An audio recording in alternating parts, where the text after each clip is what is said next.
So let's start the speed of transverse wave on a stressed string. ये हम लोग को डिस्कस करना है बच्चे. तो ये बेसिकली ट्रांसवर्स वेव का ही केस होगा बच्चे.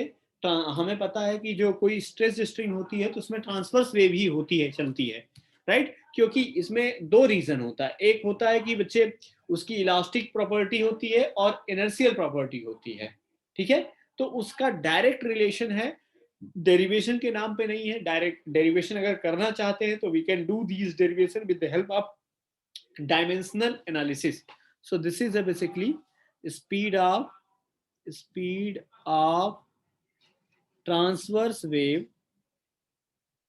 on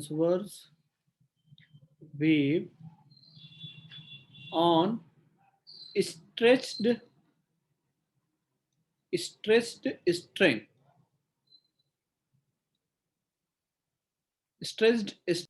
So let's discuss about the speed of transverse wave on a stressed string. तो बच्चे मैकेनिकल वेव जो चलती है बच्चे वो डिपेंड करती है दो चीजों पे. The speed of mechanical wave depends on two things. कौन कौन सी होती है बच्चे? मैंने बताया था, ये डिस्कस किया हुआ था. एक हो जाती है बच्चे इनर्शियल प्रॉपर्टी, और दूसरी जो हो जाती है बच्चे, this is a elastic property हो जाती है ना बच्चे? Elastic property.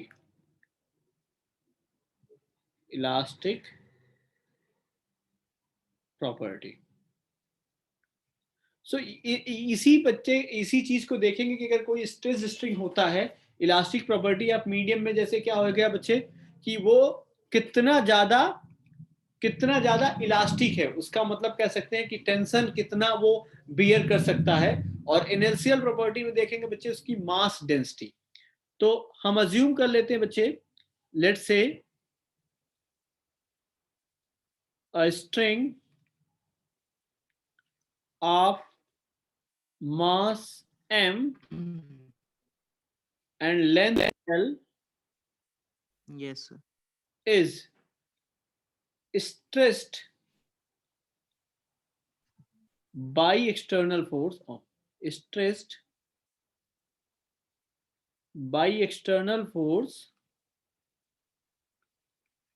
to give tension T. तो ये एक्सटर्नल फोर्स की वजह से है बच्चे. कहीं कहीं इसके वेट के कारण भी होता है, लेकिन अभी हम लोग डिस्कस कर रहे हैं बच्चे ये एक्सटर्नल फोर्स के कारण. तो एक्सटर्नल फोर्स के कारण है बच्चे, तो इसको हम लोग बना सकते हैं, देख सकते हैं कैसे बना सकते हैं. ये देखिए, अगर मैंने कह दिया ये आपका ये फिक्स हो गया, और यहां से बच्चे एक स्ट्रिंग को अब इसमें एक्सटर्नल फोर्स लगा रहे हैं, तो इसमें देखा जाए बच्चे अगर इसका लेंथ L हो गया और मास M हो गया, यहां से पल्स देते हैं बच्चे, तो this pulse will move upward. तो वेलोसिटी आप जो ट्रांसवर्स वेव हो जाएगी बच्चे स्ट्रेस्ड स्ट्रिंग में, इसको अगर डिटरमाइन करना हो तो we can determine using the dimensional analysis, right? But यहाँ पे मैं डायरेक्टली लिख रहा हूं, this velocity can be written as, कैसे लिख सकते हैं बच्चे? This velocity v is equal to c under root t by mu. अब देखिए यहाँ पे c क्या होता है? c is your constant. C is a dimensionless constant.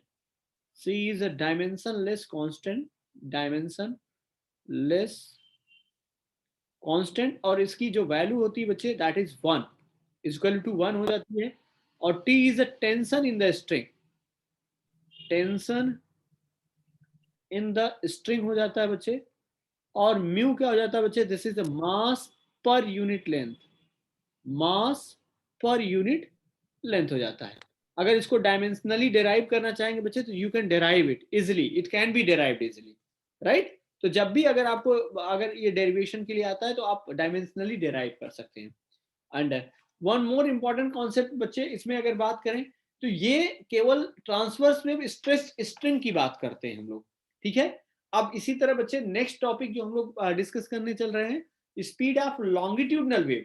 तो उसमें बच्चे हम लोग तीनों जगह देखेंगे कि सॉलिड में क्या होता है, लिक्विड में क्या होता है बच्चे, और आपका कह सकते हैं गैसेस में क्या होता है. इन तीनों जगह बच्चे हम लोग इसको डिस्कस करेंगे. लेकिन जो ट्रांसवर्स वेव था इसमें हम लोग केवल एक ही केस यही कि स्ट्रिंग में ही क्यों होता है बच्चे ट्रांसवर्स वेव, आपके ये भी क्वेश्चन उठता ही है कि जो ट्रांसवर्स वेव होती है बच्चे वो लिक्विड व गैसेस में क्यों नहीं होती है। तो उसका रीजन यही होता है बच्चे कि जो इलास्टिक बिहेवियर होता है, इलास्टिक बिहेवियर जो होता है बच्चे वो कह सकते हैं, या कह सकते हैं मैंने डिस्कस किया था आपको टेंसाइल स्ट्रेस या शियर स्ट्रेस के बारे में बताया था। तो शियर स्ट्रेस आपका इसमें नहीं हो पाता है ना, शियर स्ट्रेस आपका लिक्विड में नहीं हो पाता है बच्चे, ठीक है। तो इसलिए जो ट्रांसफर से होती है वो केवल सॉलिड में चलती है, लिक्विड या गैसेस में नहीं चलती है बच्चे। क्योंकि मैंने ये भी बताया था, Yes. डिस्कस किया था बच्चे, इसमें जो वाइब्रेशंस होता है, मीडियम का वाइब्रेशन होता है, that is always perpendicular to the direction of propagation of wave.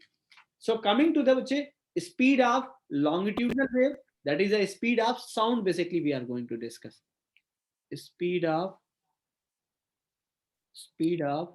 longitudinal wave, longitudinal wave, longitudinal wave, या फिर बच्चे इसी को कह सकते हैं speed of sound, speed of sound. तो देखते हैं बच्चे बेसिक फॉर्मूला क्या होता है, उसके बाद बढ़ते हैं क्या होता है। तो इसमें क्या हो जाता है बच्चे, लॉन्गिट्यूडनल वेव में जो भी मीडियम के कंस्टिट्यूएंट्स होते हैं या पार्टिकल्स होते हैं बच्चे, that use to vibrate along the direction of propagation of wave, जिस डायरेक्शन में वेव कह सकते हैं चलती बच्चे, उसी डायरेक्शन में वाइब्रेशन होता है। तो हम ये भी कह सकते हैं बच्चे कि जो लॉन्गिट्यूडनल वेव होती है, जैसे कि साउंड होती है, that travels in the form of compression and rarefaction। तो बच्चे इसका मतलब ये हो गया कि कंप्रेशन और रेयरफैक्शन के फॉर्म में चलती है। तो इसका मतलब ये होगा कि medium should have a elastic property, it should have a elastic property in terms of the bulk modulus। तो स्पीड ऑफ साउंड अगर लिखा जाए बच्चे, या फिर हम लिखना चाहें बल्क मॉडुलस क्या होता है, so it can be written as the medium should be elastic, and the elastic property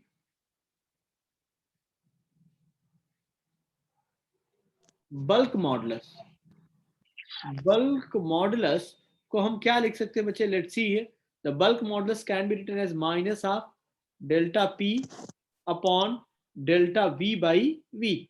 तो डेल्टा पी क्या हो जाएगा बच्चे, change in pressure, delta V change in volume, and we will be volume.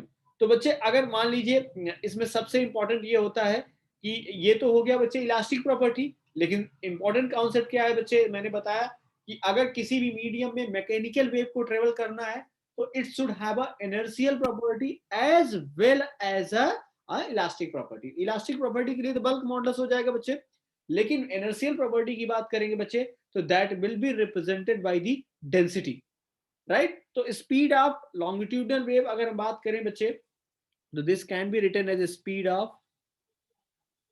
Of longitudinal wave, longitudinal wave को हम अगर लिखना चाहेंगे बच्चे, this can be written as v can be written as c b upon rho. अब देखिए b क्या हो गया बच्चे, b is a bulk modulus, b is your, this is a bulk modulus, and rho is a density of medium, density of medium we can write। और c क्या हो जाएगा बच्चे, c is a constant, dimensionless constant, जिसकी value क्या हो जाती है बच्चे, डायमेंशन लेस कांस्टेंट, जिसकी वैल्यू 1 हो जाती है, डायमेंशन लेस कांस्टेंट, और उस value is 1, c is equal to बच्चे 1 हो जाता है। तो इसको भी बच्चे once again if you are willing to derive using the dimensional analysis you can derive it. तो अगर बच्चे मैं सॉलिड रॉड में अगर ये बात करूं, ये तो बात बेसिकली किसमें हो जाता है बच्चे, स्फेरिकल ऑब्जेक्ट हो गया कोई, तो उसमें बल्क मॉडुलस एग्जिस्ट करता है, या फिर मतलब 3 डायमेंशनल होता है। अगर लीनियर रॉड की बात करते हैं बच्चे, तो for linear medium it can be written as speed of sound can be written as बच्चे, this will be your v is equal to under root, यहाँ पे लिख सकते हैं बच्चे y upon rho, where y is Young's modulus, y को कह सकते हैं बच्चे Young's modulus कह सकते हैं, यंग्स मॉडुलस कह सकते हैं। तो ये याद रखिए कि बच्चे स्पीड ऑफ साउंड जो होती है वो सॉलिड में ज्यादा होती है, फिर लिक्विड में होती है, फिर गैसेस में होती है। कभी कभी ये क्वेश्चन कंफ्यूजन करता है बच्चे कि अगर मान लीजिए मैंने कहा सॉलिड की जो डेंसिटी बहुत ज्यादा होती है as compare to the density of gases, और ये डेंसिटी के इनवर्सली प्रोपोर्शनल होता है। लेकिन बच्चे यहाँ पे एग्जांपल यही होता है बच्चे कि अगर बल्क मॉडुलस की बात करेंगे या फिर यंग मॉडुलस की बात करेंगे बच्चे, उसकी वैल्यू सॉलिड्स के लिए बहुत हायर होती है। तो ये जो फैक्टर होता है बच्चे, तो that is a dominant over the density factor, that's why it have a means a larger speed, means a speed, longitudinal wave have a larger speed in case of the solid case में बच्चे Yes. ज्यादा होता है। अब बच्चे बात कर लेते हैं speed of sound in gases, जो न्यूटन साहब ने फॉर्मूला दिया था उसके according. Speed of sound in gases की बात कर रहा हूं बच्चे। अब गैसेस में देखिए, और जो न्यूटन साहब का अजम्पशन था बच्चे उसको भी बात करते हैं, that is a Newton's formula. Newton's formula क्या था उस पे हम लोग जरा देखते हैं बच्चे। तो देखिए speed of sound in gases में न्यूटन्स का फॉर्मूला क्या था। न्यूटन ने ये कहा बच्चे कि जब भी साउंड प्रोपागेट करेगा बच्चे, एट दैट इंस्टेंट पे या एट दैट टाइम में जो आइडियल गैस होंगी बच्चे, that are going to isothermally expand और कंप्रेस्ड। मतलब Yes, sir. उन्होंने कहा कि जब भी लॉन्गिट्यूडनल वेव का प्रोपगेशन होगा तो जो मीडियम होगा बच्चे, that should undergo isothermal expansion और कॉन्ट्रैक्शन। ठीक है बच्चे, या आइसोथर्मली एक्सपेंड करेगा, मतलब temperature is going to be constant. तो we can Yes. Right here for an ideal gas under isothermal condition,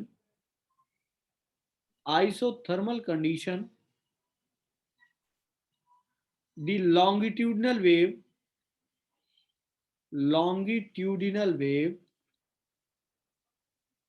travels, longitudinal wave बच्चे अंडर दी आइसोथर्मल कंडीशन में बच्चे ये ट्रेवल करती है। तो इस केस के लिए हम बच्चे ये लिख सकते हैं, तो ये PV is equal to constant लिख सकते हैं बच्चे। फॉर आइसोथर्मल कंडीशन के लिए PV is equal to constant, और इसको बच्चे पार्शियली डिफरेंशिएट किया जाए तो आइसोथर्मल कंप्रेशन के लिए चाहे आप एक्सपेंशन के लिए डिफरेंशिएट करेंगे बच्चे, so this will be P into D V plus V into D P equal to constant का डिफरेंशिएशन बच्चे 0। So P can be written as, इस पी को अगर लिखना है बच्चों we can write minus D P upon D V, ये देखिए बच्चे, और यहाँ पे बच्चे v, तो इसको फर्दर लिखा जा सकता है p equal to minus dp upon dv by v। So you can see from here this become equal to the bulk modulus, जो प्रेशर है बच्चे that become equal to the bulk modulus। इसको लिख सकते हैं बच्चे p is equal to nothing, it's a bulk modulus, और equal to कितना हो गया बच्चे minus of delta p upon delta v by v। So speed of sound अगर लिखना चाहेंगे बच्चे फॉर दी इन गैस के लिए, तो we can write v is equal to under root p upon rho. So P upon rho देख लीजिए बच्चे, P अपॉन रो। अगर हम बात करें बच्चे, ये कहा जाता है कि या कैलकुलेट हमें करना हो कि at standard temperature and pressure at STP, at standard temperature and pressure बच्चे P कितना होता है बच्चे 1 atm होता है, and this 1 atm is nothing, it's 1.01 into 10⁵ pascal. और जो रो होता है बच्चे, जो ऑक्सीजन के लिए या एयर के लिए बात करते हैं, दिस इज 1.29 किलोग्राम पर मीटर क्यूब। सो अगर वैल्यू पुट करेंगे बच्चे, सो स्पीड ऑफ साउंड यहाँ पे देखिए बच्चे, अगर पुट करेंगे 1.01 इंटू 10⁵ पास्कल, और ये हो जाएगा बच्चे 1.29। Once it will be solve, you will get the velocity of sound in a gas is 280 meter per second। ये किसने बताया था बच्चे, this was told by the Newton ने बताया था बच्चे। तो ये डेंसिटी ऑफ गैस कैसे निकालेंगे बच्चे, एट स्टैंडर्ड टेम्परेचर प्रेशर पे आपको पता है बच्चे कि वॉल्यूम ऑफ द गैस कितना होता है 22.4 लीटर। हाँ जी, Yes, sir. तो 1 litre contains the basically 10 power minus 3 metre cube. तो Yes, उसको sir. बच्चे, Yes. और and we know in 1 mole there will be the Avogadro number of molecules and each molecule will contains कितना बच्चे, oxygen की अगर बात करते हैं तो 60 mu उसका मॉलिक्यूलर मास हो जाएगा। Yes, sir. And we know the one molecular mass कितना हो जाता है बच्चे, 1 mu equal to how much, 1.6 into 10 to power minus 27 और 26 kg कितना होता है, Sir, 26. kg। Sir, हाँ बच्चे, मतलब नहीं 7 होता है सर। कितना होता है, 27। 27, yes sir. हाँ, -27 होता है बच्चे। तो अगर स्टैंडर्ड टेम्परेचर प्रेशर पे अगर आप निकालना चाहेंगे बच्चे, तो यू कैन इजिली कैलकुलेट, आप इजिली कैलकुलेट Yes. कर लेंगे कि 1 मोल एयर की अगर हम बात करेंगे बच्चे, तो 1 मोल एयर जब निकालेंगे तो that is approximately it have a mass of 29 into 10 power minus 3 kg आता है बच्चे। तो आप इसको ऐसे निकाल Yes. सकते हैं, mass of 1 mole of O2, तो सिंपली बच्चे 6.023 into 10 power 23 is number of mole, और एक का कितना 16 mu, तो 1.6 into 10 power minus 27 kg। so you will, when you will simplify it, you will get the answer, है ना बच्चे। Yes sir. तो in the similar way you can find out the density. Density के लिए क्या करोगे आप, density equal to mass upon volume, mass की वैल्यू निकाल लिया, वॉल्यूम आपको पता है कि at STP 1 litre means 22.4 litre, so 22.4 into 10 power minus 3 metre cube हो जाता है। एट एसटीपी की Yes. बात कर लेते हैं, स्टैंडर्ड टेम्परेचर प्रेशर। लेकिन बच्चे जब इन्होंने ये सारी चीजें बताया, न्यूटन से ने बताया, तो this was means not giving the accurate result. मतलब ये हुआ इनके अकॉर्डिंग, तो in 1 second speed of sound और means sound should travel 280 metre in 1 second, Yes. it should travel 280 meter, but it was seen कि 280 meter distance was traveled in a less than 1 second। इसका मतलब यहाँ पे कुछ ना कुछ assumption गड़बड़ था। तो यहाँ पे बच्चे यहाँ समझिए कि जो न्यूटन का अप्रोक्सीमेशन था या फिर हाइपोथेसिस थी कि there will be the isothermal expansion of the mediums और you can say the constituents of the particle, तो ये गलत था बच्चे। फिर लैप्लॉस ने करेक्शन दिया बच्चे, और लैप्लॉस ने करेक्शन देके क्या बताया कि इनका अजम्पशन गलत था। इन्होंने ये अज्यूम किया बच्चे कि whenever sound wave propagates the medium remains at a adiabatic condition। Adiabatic condition में रहता है बच्चे, मतलब ये हो गया कि हीट कांस्टेंट रहती है और टेम्परेचर बच्चे वेरी करता है ड्यूरिंग द आइसोथर्मल एक्सपेंशन, मतलब during the propagation of the sound wave. तो let's come to the Laplace correction. देखिए लैप्लॉस करेक्शन क्या था बच्चे, हियर लैप्लॉस करेक्शन, तो लैप्लॉस करेक्शन में ये लिख सकते हैं बच्चे, he assumed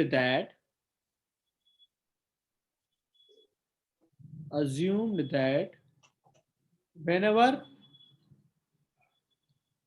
sound travels, then medium undergoes adiabatic expansion और कंप्रेशन। एडियाबैटिक एक्सपेंशन और कंप्रेशन होता है बच्चे मीडियम का। तो अगर ऐसा होता है तो we can write, so PV to the power gamma equal to क्या हो जाएगा बच्चे, कांस्टेंट हो जाएगा। And now we can calculate the value of the bulk modulus. Bulk modulus के लिए वैल्यू निकाल सकते हैं बच्चे। So it can be written as, कैसे लिख सकते हैं बच्चे, सो इसको डिफ्रेंशिएट करें, P इंटू इसको डिफ्रेंशिएट करेंगे, दिस विल बी गामा, और यहाँ बच्चे V to the power gamma minus 1 into D V plus V to the power gamma into D P equal to क्या हो जाएगा बच्चे, constant. Now we can calculate the value of P। तो P के लिए जब कैलकुलेट करेंगे या गामा इंटू P की वैल्यू लिखा जाए बच्चे, दिस P इंटू गामा या gamma into P is equal to minus of v to the power gamma और ये dp और अपॉन में हो जाएगा बच्चे v to the power gamma -1 into dv। So बच्चे इसको नीचे ले आए इस v की पावर गामा को एंड गामा p को लिख सकते हैं बच्चे माइनस dp अपॉन अपॉन में क्या लिख सकते हैं बच्चे, you can see from here and this will be your dv upon v। ये देखिए ये लिख सकते हैं, we can write this one. और हमें पता है बच्चे बल्क मॉडुलस की वैल्यू कितनी होती है, we no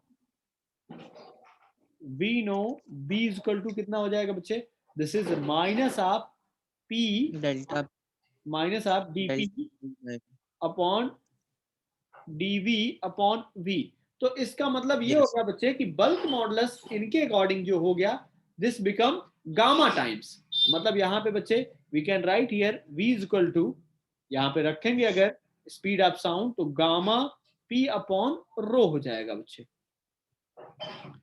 this become condition और नॉट बच्चे, है ना। मतलब यहाँ पे अगर देखा जाए इसके कंडीशन में अगर लिखा जाएगा बच्चे तो b during the adiabatic condition, b during adiabatic condition में क्या हो जा रहा है बच्चे, गामा टाइम्स ऑफ p हो जा रहा है, राइट। यस सर क्योंकि ये आप देख रहे हैं ना बच्चे दिस इज आपका बल्क मॉडुलस, तो बल्क मॉडुलस यहाँ रख देंगे तो ये गामा टाइम्स p हो गया। तो v इज इक्वल टू कितना हो गया बच्चे, गामा p इंटू रो हो गया। और ये लैप्लास करेक्शन था बच्चे। और फॉर O2 के लिए बात कर ले बच्चे, गामा की वैल्यू कितनी होती है, डायटोमिक होता है 7/5 होगी ना। 5 बाय यस सर हाँ, तो बच्चे इसको स्पीड ऑफ साउंड को जब कैलकुलेट किया गया यहाँ पे, मतलब √7/5 इंटू 280, जब इसको सॉल्व किया गया बच्चे इट वॉज अप्रोक्सीमेटली 331.3 मीटर पर सेकेंड। यस कहीं कहीं 330 माना जाता है बच्चे, कहीं कहीं 332 मीटर पर सेकेंड माना जाता है, right. Yes sir So this is all about your, you can say the speed of sound, or you can say the speed of the longitudinal wave. Longitudinal wave ही बच्चे इंपॉर्टेंट है, ये समझिए इस पूरे चैप्टर में हम लॉन्गिट्यूडनल वेव की ही बात करते हैं, राइट। यस सर ओके, अब बात कर लेते हैं बच्चे, मैंने इक्वेशन आपको बता दिया था कि इसमें अगर वेव की इक्वेशन लिखना होता है तो how we can write the equation of the wave. मैंने बताया था बच्चे we can write y is equal to a sin kx minus omega T लिखिए, चाहे ओमेगा टी माइनस kx लिखिए। अगर माइनस टर्म रहता है तो इसका मतलब हम ये कह देते हैं बच्चे wave is propagating in positive x direction. अगर प्लस टर्म आ जाता है बच्चे तो we can say the wave is propagating in negative x direction. तो now we are going to discuss about the yes principle of superposition बच्चे। तो principal of superposition में क्या कहेंगे बच्चे कि अगर मैंने कह दिया बच्चे कि दो वेव्स हैं, दो पल्स वेव हैं that are travelling in opposite direction, अगर एक दूसरे को क्रॉस करती हैं बच्चे तो ये इस उस समय क्या होगा बच्चे, तो अगर एक दूसरे को क्रॉस करेंगी तो they will retain their identity, वो अपनी आइडेंटिटी को बनाए रखेंगी बच्चे। और कभी कभी क्या होगा बच्चे, कभी कभी वो ओवरलैप कर जाएंगी एक दूसरे के ऊपर, कभी कभी क्या हो जाएगा बच्चे ओवरलैप करेंगी, कभी कभी अपोजिट फेज में आएंगी। तो इसका मतलब ये हो गया कि जो रिजल्टेंट डिस्प्लेसमेंट आएगा हर एक इंस्टेंट पे बच्चे वो उस समय चेंज होता रहेगा। और किसी इंस्टेंट पे अगर हमें रिजल्टेंट डिस्प्लेसमेंट देखना है बच्चे तो that will be the algebraic sum of the displacement due to each pulse. So this is yes sir basically principle of superposition. तो मतलब हम ये कह सकते हैं बच्चे कि according to the principle of superposition, if there are more than one waves overlapping with each other, then their resultant amplitude will be the algebraic sum of the individuals, है ना बच्चे। Yes sir Writing here the principle of superposition of wave, the principle of superposition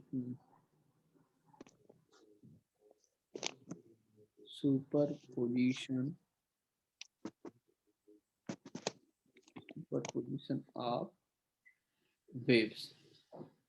इसको जरा देखना बच्चे, the principal of superposition of the waves की बात करनी है, राइट। तो अब हम ये कह देंगे बच्चे, ये कहेंगे according to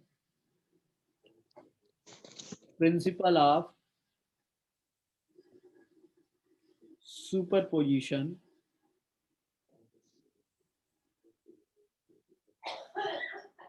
of waves, at any instant,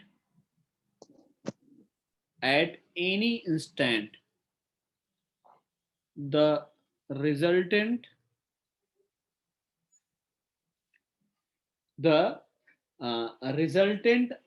of displacement,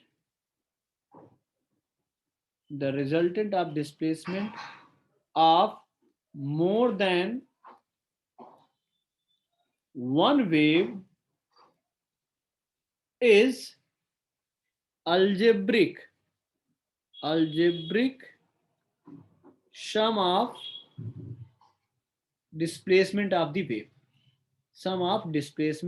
the wave, तो सिंपल सी कहानी ये कह सकते हैं बच्चे कि अगर मान लीजिए हमारे पास दो वेव हैं, ठीक है ना, एक y1 है, एक y2 है, ठीक है, तो अगर वो किसी एक टाइम पॉइंट पे बच्चे मिल रही हैं, तो प्रिंसिपल ऑफ सुपरपोजिशन से अगर हम कहना चाहें बच्चे, मैंने कहा मान लो हमारे पास एक y1 वेव थी बच्चे, ये this was the function of x and t, y2 wave थी, this was function of also x and t, और y3 वेव थी बच्चे, this was also function of x and t.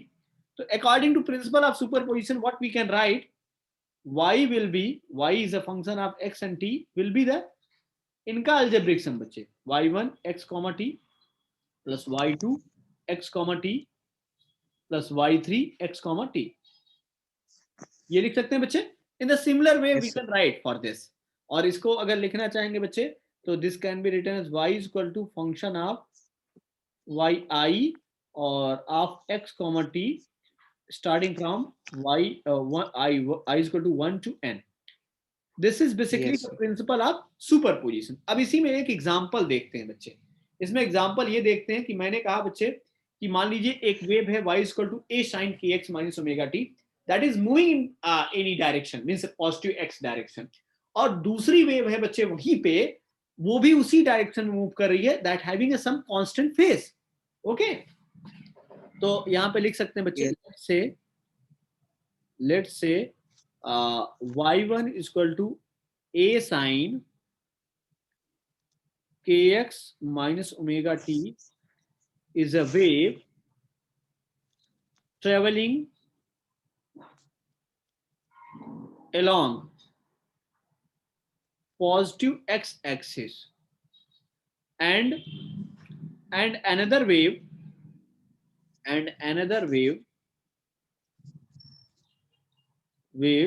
y2 is equal to a, capital A, sin kx minus omega t plus phi is also traveling in same direction. तो बच्चे अगर same direction में जा रहे हैं तो according to principle of superposition we can write, so the net displacement can be written as, कैसे लिख सकते हैं बच्चे net displacement, this y is equal to y1 plus y2 लिख सकते हैं बच्चे.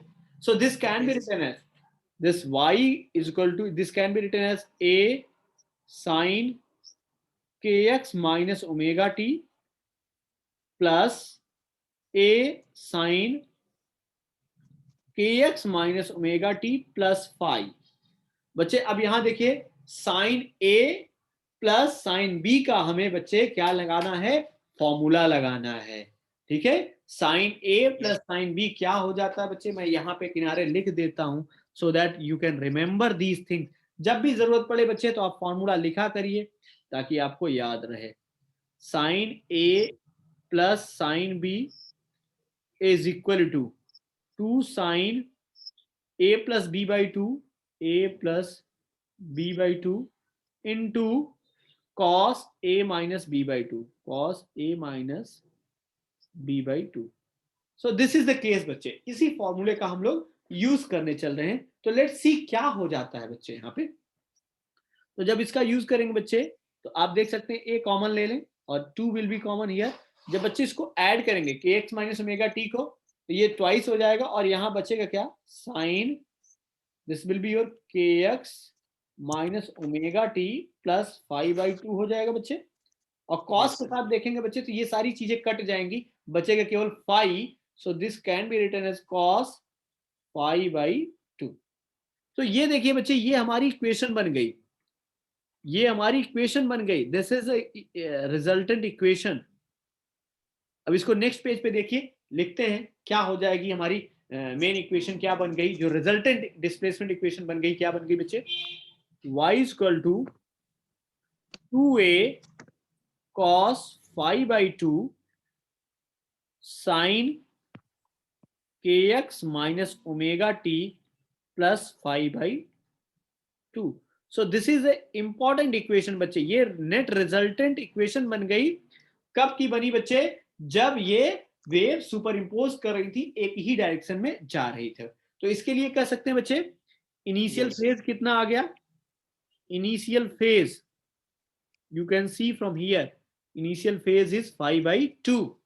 ठीक है बच्चे. और जो रिजल्टेंट एम्पलीट्यूड, ये इनिशियल फेज हो गया बच्चे. Resultant amplitude, resultant amplitude, resultant amplitude में बच्चे we can write here, this will be your 2a cos pi by 2. this is resultant amplitude बच्चे. तो यहां Yes. से दो केसेस बनते हैं बच्चे. कौन कौन से दो केस बनते हैं? यहां से दो केस ये बनते हैं बच्चे. एक तो हो गया बच्चे कि अगर मैं ये कह रहा हूं बच्चे कि phi is equal to 0, phi is equal to 0 हो जाए बच्चे, तो उस केस में आप देख सकते हैं कि y is equal to कितना हो जाएगा बच्चे? 2a sin kx minus omega T. और जो रिजल्टेंट एम्पलीट्यूड हो जाएगा बच्चे, रिजल्टेंट एम्पलीट्यूड की मैं बात करूं बच्चे, आर इज इक्वल टू कितना हो जाएगा बच्चे? 2a हो जाएगा. Yes, sir. बताइए. तो 2a होने का मतलब हो गया बच्चे, यहां पे क्या हो रहा था? There was a constructive interference, means जो रिजल्टेंट वेव हो जा रहा था बच्चे, that was acquiring the maximum amplitude. तो मैक्सिमम एम्पलीट्यूड का मतलब ये हो गया बच्चे कि there are two waves such like these are like this. और इसका एम्पलीट्यूड क्या था बच्चे? ए था. और यहाँ पे दूसरी वेव थी बच्चे, कैपिटल ए हम बनाए, और दूसरी वेव थी यहाँ बच्चे ये, और इसका भी एम्पलीट्यूड कितना था बच्चे? ए. अगर कंस्ट्रक्टिव इंटरफेरेंस हो गया बच्चे, तो इसका मतलब ये हो गया नेट रिजल्टेंट एम्पलीट्यूड बच्चे मैक्सिमम हो गया. This become 2a. ये y था बच्चे, and this was t, this was also y, and this was t. और ये भी y हो गया बच्चे, ये t. तो आप you can see from here. तो this is the case of क्या बच्चे? This is the case of constructive interference. Yes. Constructive interference. अब दूसरा केस बच्चे, दूसरा केस में अगर देखा जाए बच्चे कि क्या हो जाए, for phi is equal to बच्चे पाई हो जाए. पाई कैसे आएगा बच्चे? देखिए, कंस्ट्रक्टिव इंटरफेरेंस में याद रखिएगा बच्चे, there is always maximum amplitude. और डिस्ट्रक्टिव इंटरफेरेंस में बच्चे there will be always resultant amplitude becomes minimum. तो Yes. मिनिमम होने के लिए बच्चे क्या होना चाहिए? दिस, इसकी मिनिमम वैल्यू कब होती है बच्चे? इसकी कॉस 5/2 की मिनिमम वैल्यू कितनी होती है बच्चे? दिस इज -1 ना बच्चे. Yes, sir. -1. -1 होगी तो we can write here cos 5/2 is equal to cos कितना हो जाएगा बच्चे? -1 पे अगर देखा जाए बच्चे तो how much it will B. यहाँ पे बच्चे एक चीज, यहाँ पे मुझे थोड़ा सा एक मिनट. रिजल्टेंट एम्पलीट्यूड बच्चे देखिए, एम्पलीट्यूड का हम यहाँ कर रहे हैं बच्चे सिंपल सा एडिशन कर रहे हैं. सिंपल एडिशन का मतलब ये हो गया बच्चे कि we are doing the algebraic sum. तो अलजेब्रिक सम में हम बच्चे कभी भी माइनस नहीं लेंगे. तो मिनिमम में बच्चे हम लोग यहाँ पे क्या ले लेंगे? दिस विल बी, यहाँ पे 0 ले लेंगे बच्चे. ये देखिए, ये 0. तो 0 किस पे आता है बच्चे? इनका देखा जाए बच्चे, ये 0 कब आ जाता है? किस एंगल पे बच्चे 0 आता है? जरा बताइए हमें. cos 5/2 must be 0. मतलब इस पूरे की वैल्यू बच्चे 0 आना चाहिए. तो इस पूरे की cos की किस हाँ. वैल्यू के लिए 0 आता है? जरा हमें बताइए. Sir, 180. 180 पे 180. 180 पे तो माइनस आता है बच्चे, -1 आता है. सर नहीं, 180/2 करेंगे ना. हाँ, cos pi by 2. क्या आ जाता है बच्चे, Yes, sir. cos pi by 2। By 2. So whenever you will solve तो फाई की वैल्यू कितनी आ जाएगी बच्चे, पाई आ जाएगी। Yes. इसका मतलब ये हो गया बच्चे, इस केस में क्या हो जाता है, डिस्ट्रक्टिव इंटरफेरेंस होता है। Yes. Destructive interference. और डिस्ट्रक्टिव इंटरफेरेंस बच्चे कहानी क्यों कैसे बनती है, लेट्स सी हियर। अगर मैंने कह दिया बच्चे दिस इज द वेव, और एक वेव ये है बच्चे, इसका एम्पलीट्यूड ए है, और this is Y of T, और दूसरी वेव बच्चे ये है जिसका एम्पलीट्यूड देखिए बच्चे ए ही है, लेकिन अपोजिट डायरेक्शन में, आउट ऑफ द फेज है बच्चे। तो अब इन दोनों को जब रिजल्टेंट देखेंगे बच्चे तो ये आएगा कुछ, कुल मिला के अगर देखिए तो एक का तो ये आया बच्चे, और दूसरे का अगर देखिए दूसरे कलर से मैं कहूँ तो this will be something like this ना बच्चे। रिजल्टेंट एम्पलीट्यूड अगर बात करूंगा बच्चे, so this will be the resultant amplitude, है ना बच्चे, दिस इज रिजल्टेंट, मतलब ये, Yes, sir. ठीक है। तो ये केस हो जाता है बच्चे, किस केस में हो जाता है ऐसा, जब वेव्स क्या होती है बच्चे, डिस्ट्रक्टिव इंटरफेरेंस होता है। तो डिस्ट्रक्टिव इंटरफेरेंस में they are going to add in opposite phase बच्चे। तो ये कभी भी बच्चे, ये जो आपके सिलेबस में है, we should take the nearly equal amplitude को लेना रहता है बच्चे। अदरवाइज अनइक्वल एम्पलीट्यूड के लिए भी फॉर्मूला होता है, वो डायरेक्टली हम बताएंगे। वो बेसिकली क्या हो जाता है, आर इक्वल टू, जब देखेंगे ना बच्चे, तो this is govern by this under root a1 square plus a2 square plus twice of a1 a2 cos 5। ये तब होता है बच्चे जब हमारे पास वेव हो और वेव का जो एम्पलीट्यूड हो बच्चे वो डिफर करता हो, एक दूसरे से क्या करता हो बच्चे, डिफर करता हो। उस केस में अगर रिजल्टेंट ऑफ एम्पलीट्यूड निकालना चाहेंगे बच्चे, so we can calculate from here. इस केस में रिजल्टेंट ऑफ एम्पलीट्यूड 2a हो गया बच्चे, और इस डिस्ट्रक्टिव इंटरफेरेंस के केस में रिजल्टेंट ऑफ एम्पलीट्यूड क्या हो जाता है बच्चे, 0 हो जाता है।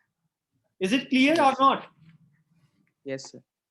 ओके बच्चे, तो अब बात कर लेते हैं बच्चे, रिफ्लेक्शन ऑफ दी वेव की बात करते हैं। रिफ्लेक्शन ऑफ दी वेव का मतलब ये हो गया बच्चे कि जब कोई वेव जाती है तो रिफ्लेक्शन दो तरीके का होता है बच्चे। एक, अगर मान लीजिए रिजिड एंड से टकराए फिर वापस आ जाए, और दूसरा क्या हो जाए बच्चे, कोई फ्लेक्सिबल एंड से टकराए तो वापस आए। तो याद रखिएगा बच्चे, जब रिजिड एंड से टकरा के वापस आती है, जब भी रिजिड एंड से टकरा के वापस आती है, तो वेव में जो फेस चेंज हो जाता है बच्चे वो पाई का हो जाता है। वेव में Yes. फेस चेंज हो जाता है बच्चे, वो पाई का हो जाता है, और उसके अलावा बच्चे उसकी डायरेक्शन भी क्या हो जाती है बच्चे, चेंज हो जाती है। डायरेक्शन भी उस समय क्या हो जाती है बच्चे, चेंज हो जाती है। लेकिन Yes, जब कोई बच्चे, कोई वेव जाए, है ना, कोई वेव जाए और फ्लेक्सिबल बाउंड्री से टकरा के वापस आए, जब फ्लेक्सिबल बाउंड्री से टकरा के वापस आती है बच्चे, तो उस केस में केवल और केवल डायरेक्शन चेंज होता है। इसका एग्जांपल आप समझ सकते हैं बच्चे, let's C from here, reflection of the wave. Reflection of waves की बात कर रहा हूं बच्चे, तो हो गया फ्रॉम रिजिड एंड की बात करें बच्चे, this will B from rigid and, और दूसरा बात करेंगे बच्चे फ्रॉम फ्लेक्सिबल एंड। ये दोनों Yes, sir. से देख लेते हैं बच्चे कि क्या होता है, कैसे होता है। तो रिजिड एंड वाला बच्चे देखिए, मान लीजिए ये कोई रिजिड वॉल है, यहाँ पे आपने रोप को फिक्स किया, और रोप को फिक्स करने के बाद यहां से आपने पल्स दिया, तो अब पल्स देखिए यहां से गई थी बच्चे वेव, और यहां से फिर वापस आएगी, मतलब इंसिडेंट भी होगा और क्या होगा बच्चे, रिफ्लेक्टेड होगा। तो अगर बच्चे मैंने कहा इंसिडेंट वाई आई हो गया, this is nothing, it's a sine K X minus omega T हो गया बच्चे। तो जो रिफ्लेक्टेड वेव आएगी बच्चे, तो रिफ्लेक्टेड वेव आएगी, तो याद रखिएगा बच्चे, इसमें क्या हो जाता है, this will become a sine, direction change हो रहा है बच्चे, वापस आएगी के एक्स प्लस ओमेगा टी, और बच्चे क्या हो जाएगा, फेस चेंज हो जाएगा बच्चे पाई। कब की बात होगी बच्चे, this will be the case when the rigid is means boundary is rigid. और दूसरा केस बच्चे, अगर मैंने कहा इसमें एक रिंग बांध देते हैं बच्चे, ये रिंग बांध दिए, और हमने क्या कहा बच्चे, और ये स्ट्रिंग बांधा, और यहां से स्ट्रिंग से हमने पल्स दिया बच्चे, तो जब ये वेव यहां पहुंचेगी बच्चे, तो ये स्ट्रिंग कहां आ जाएगा बच्चे, मैक्सिमम ऊपर तक जाएगा, और फिर जब ये रिफ्लेक्ट होकर वापस आएगी बच्चे, फिर वो नीचे की तरफ आएगा। इसके लिए मैं इंसिडेंट की बात करता हूं, तो Y I is equal to क्या हो जाएगा बच्चे, capital A sine K X minus omega T हो जाएगा बच्चे। और जो रिफ्लेक्टेड होगी इसमें केवल डायरेक्शन चेंज हो जाता है बच्चे, तो sine kx plus omega T. तो दिस इज द केस बच्चे कि इंसिडेंट और रिफ्लेक्टेड में दोनों में आप डिफरेंस देख लीजिए क्या होता है, कि जब अगर रिफ्लेक्शन आप विवेक अगर रिजिड एंड से होती है तो क्या होता है, अगर जब फ्लेक्सिबल एंड से होती है तो क्या होता है। तो इसी में बच्चे will discuss about the standing waves and normal modes. तो जस्ट अ मिनट बच्चे।